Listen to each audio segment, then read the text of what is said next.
ছুটির দিন হোক বা পুজোর দিন, স্পেশাল দিন হোক বা এমনি কোনো দিন, সকালবেলা সবার আগে ঘুম থেকে উঠে বাড়ির যাবতীয় কাজ করতে আমরা ঘরের বউয়েরা কিন্তু একরকম বাধ্যই।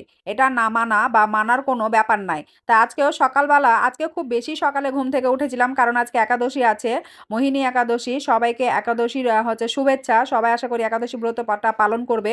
তো সকাল, সকাল ঘুম থেকে উঠে যাবতীয় কাজটা সেরে স্নান-টান করে সিঁদুর-টিঁদুর পরে একটু স্কিন কেয়ার করে নিয়ে হচ্ছে চলে গেলাম ঠাকুর সেবার কাজে। আজকে একাদশী তাই একটু হচ্ছে ঠাকুরের সেবা দিতে বেশি সময় লাগবে। তো সমস্ত বাসন-কোসন মেজে ফুল, তুলসী পাতা সবকিছু জোগাড়-টোগাড় করে ঠাকুরের সেবাটা দিয়ে দিলাম। ঠাকুরের সেবা-টেবা দেওয়ার পর হচ্ছে বর একটা তরমুজ এনেছিল যেহেতু আজকে একাদশী ফল খাবো। ফল ছাড়া অবশ্য অন্য কিছু খাওয়া হয় না। তাই হচ্ছে তরমুজটা কেটে-কুটে একটু খাচ্ছিলাম।